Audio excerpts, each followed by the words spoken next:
students, today we will discuss our chapter 2 civics, role of government in health. Let's start. In this chapter beta we will discuss about what is health. Health क्या होती है. After that we will discuss Indian health care system कि हमारे India का जो health का system है वो कैसा है. After that we will discuss system of health care, public health care और प्राइवेट हेल्थ केयर के बारे में पढ़ेंगे कि हम पब्लिक जो मेडिकल सर्विसेज होती है वो क्या होती हैं और प्राइवेट मेडिकल सर्विसेज हैं जो वो क्या होती हैं. After that we will discuss inequalities in public health care कि हमारी जो हेल्थ केयर फैसिलिटीज है क्या वो सभी के लिए इक्वल है, एडिक्वेट हैं, पर्याप्त हैं, इन सब के बारे में हम डिस्कस करेंगे. और उसके बाद लास्टली हम डिस्कस करेंगे बेटा सॉल्यूशंस एंड कंक्लूजन कि इन प्रॉब्लम्स का मेडिकल से रिलेटेड जो हमारी प्रॉब्लम्स है उनका क्या सॉल्यूशन है. और फिर हम उसमें एग्जांपल लेंगे केरला का और एक कोस्टा रिका का कि उन्होंने इसका क्या सॉल्यूशन निकाला और फिर उस सॉल्यूशन का उनको क्या रिजल्ट मिला. तो सबसे पहले बेटा हम ये जानेंगे कि जो हमारी हेल्थ केयर सिस्टम होता है वो होता क्या है. बेटा सभी को पता है कि हम इंडिया के जो लोग हैं हम लोग एक डेमोक्रेटिक कंट्री में रहते हैं. हम डेमोक्रेटिक कंट्री में रहते हैं और वहाँ पर हम ये एक्सपेक्ट करते हैं हमारी गवर्नमेंट से कि हमारी गवर्नमेंट जो है वो हमारे वेलफेयर के लिए काम करेगी, वो हमारे लिए अच्छे घर उपलब्ध करवाएगी, हमारी शिक्षा के जो है वो शिक्षा की अच्छी फैसिलिटीज हमें प्रोवाइड करवाएगी, हमारी हेल्थ के लिए अच्छी फैसिलिटीज प्रोवाइड होंगी, हमारे एम्प्लॉयमेंट के लिए जो काम है वो हम ये सारी की सारी फैसिलिटीज हम किससे एक्सपेक्ट करते हैं. ये हम एक्सपेक्ट करते हैं कि हमारी जो इंडिया की जो गवर्नमेंट है वो हमारे वेलफेयर के लिए ये सारी सुविधाएं जो है वो हमें उपलब्ध करवाने का जो काम है वो करेंगी. और बेटा इन दिस चैप्टर, इस चैप्टर में हम हमारी हेल्थ केयर सर्विसेज के बारे में पढ़ेंगे कि हमारी जो इंडियन गवर्नमेंट है वो हमारी हेल्थ केयर सर्विसेज के लिए क्या करती है, कैसे करती है. तो बेटा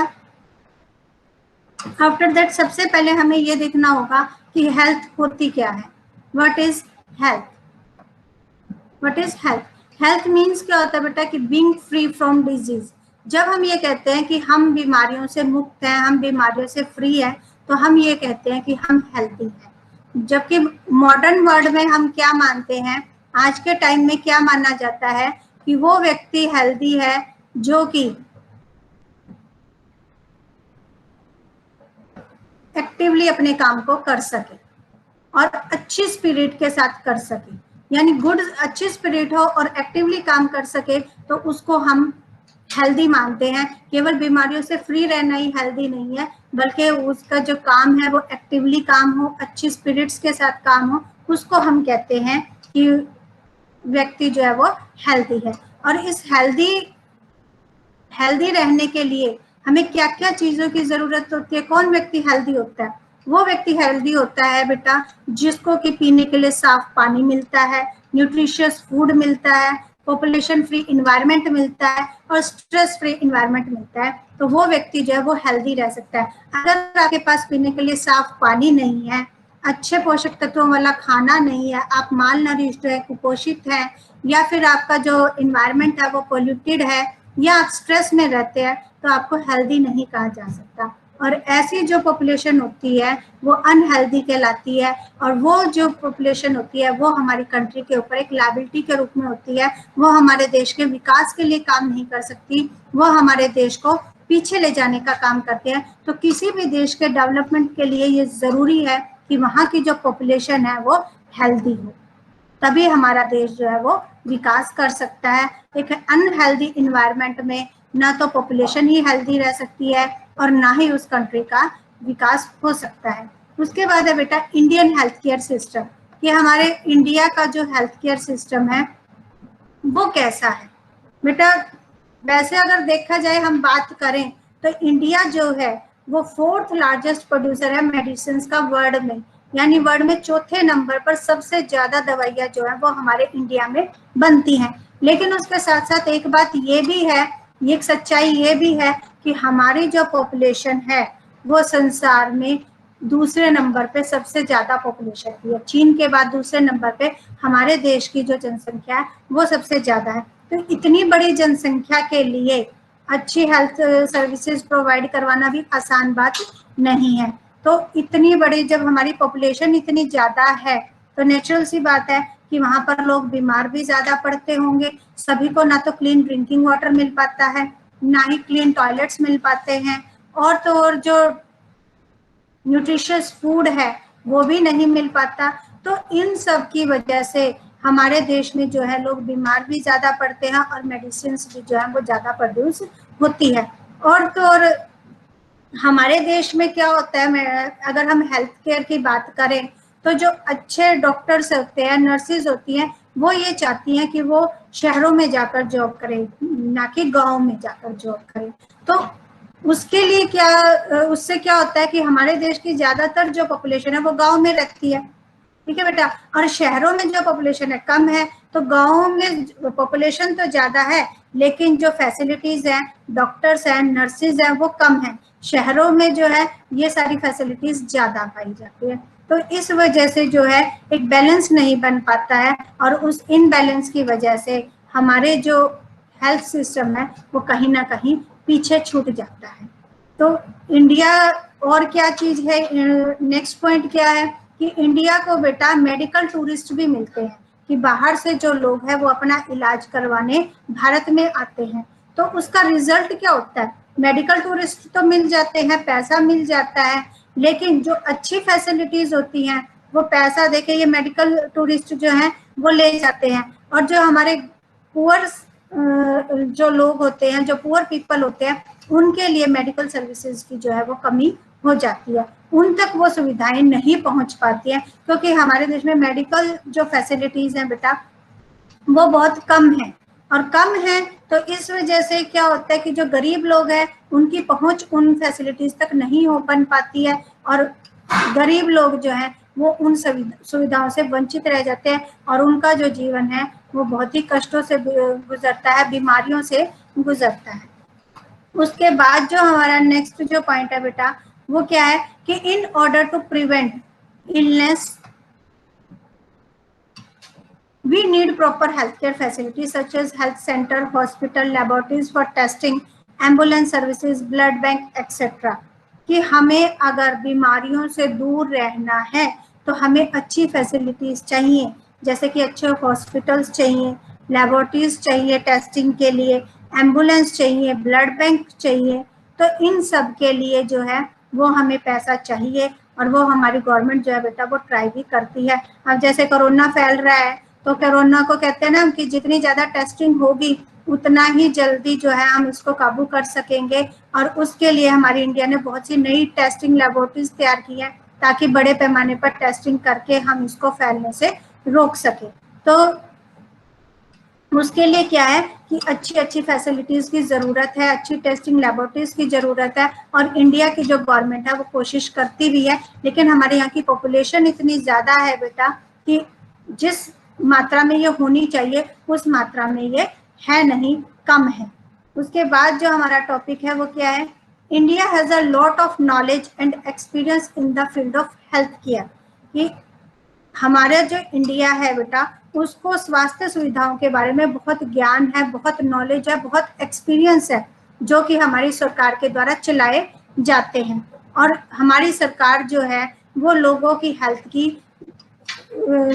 की सुरक्षा करने की पूरी कोशिश भी करती है।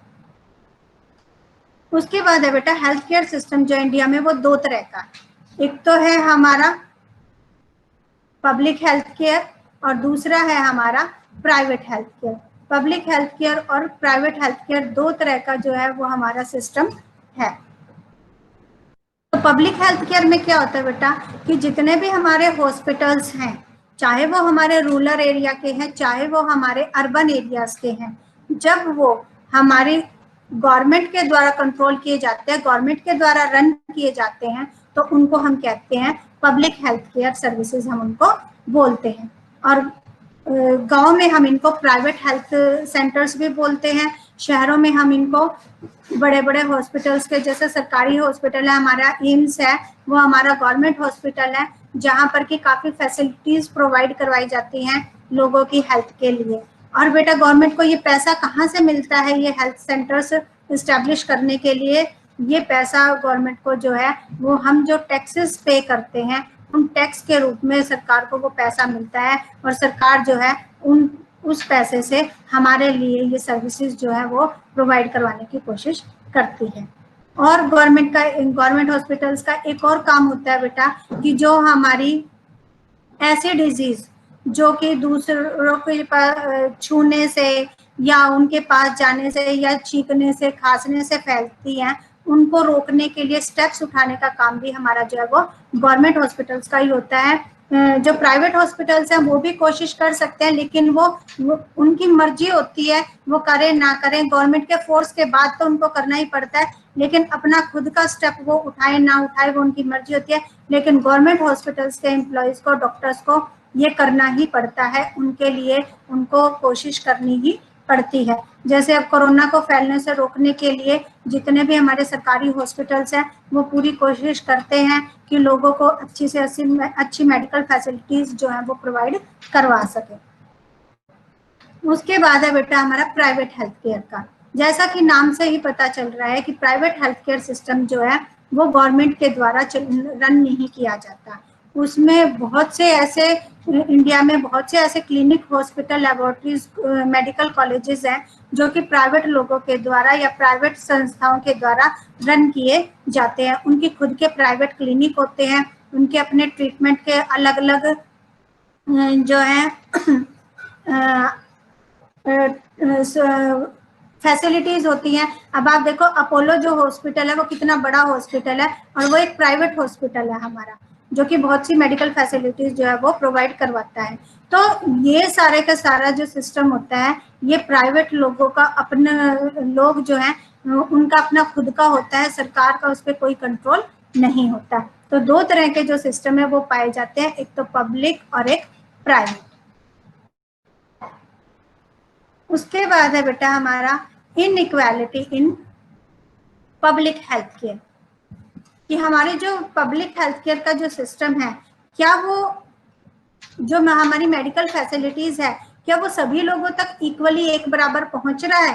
हालांकि हम कहते हैं कि इंडिया एक डेमोक्रेटिक कंट्री है, यहाँ सभी लोग इक्वल हैं, सभी को खाने की, स्वास्थ्य सुविधाओं की, अच्छे खाने की, जीने की, रहने की बराबर के जो अधिकार है वो मिलते हैं। लेकिन फिर भी बेटा जो हमारी जो पॉपुलेशन है उसका बहुत बड़ा हिस्सा ऐसा है जो कि गरीब है, गांव में रहता है। गांव में मेडिकल फैसिलिटीज वैसे ही कम होती हैं, ऊपर से इनकी पेइंग कैपेसिटी अगर कम होती है तो ये जो है जो इनको मेडिकल सुविधाएं चाहिए उन मेडिकल सुविधाओं तक ये नहीं पहुंच पाते हैं। तो वो वहां पर हम क्या कहते हैं कि सभी को जो है मेडिकल फैसिलिटीज इक्वली जो है वो प्रोवाइड नहीं हो पाती है। अब आप सरकारी हॉस्पिटल में चले जाओ, वहां पर इतनी लंबी लंबी लाइंस होती हैं। अब आप एम्स में देख लो, अगर आपको इलाज करवाना है तो एक सिंपल से ऑपरेशन के लिए भी आपको 6 महीने की डेट मिलती है। 6 महीने तक क्या पता आदमी जिंदा रहेगा, क्या होगा क्या नहीं होगा। तो क्या, और अगर किसी के पास पैसा अच्छा है तो वो प्राइवेट हॉस्पिटल में जाकर 2 दिन में अपना ऑपरेशन करवा लेगा। तो इस तरह से हम कह सकते हैं कि जो हमारा जो स्वास्थ्य सुविधाएं हैं वो सभी लोगों को बराबर में नहीं मिलती है, और सभी लोगों की वहां तक पहुंच भी नहीं होती है। जो गरीब लोग हैं उनको अपने इलाज के लिए प्राइवेट हॉस्पिटल्स में इलाज के लिए पैसा उधार लेना पड़ता है, अपनी प्रॉपर्टी को बेचना पड़ता है, और उन सब के बाद भी कई बार ऐसा होता है कि वो जो मेडिकल खर्चे होते हैं इनको पूरा नहीं कर पाते हैं। तो बहुत से लोग जो है मेडिकल सुविधाओं के अभाव में अपना जीवन जो है वो बेटा खो देते हैं। तो हम ये नहीं कह सकते कि इंडिया में सभी के पास मेडिकल फैसिलिटीज बराबर पहुंचती हैं। उसके बाद है बेटा कि इसका क्या सॉल्यूशन है और क्या इसका कंक्लूजन है, कि सभी को अच्छी मेडिकल फैसिलिटीज मिले।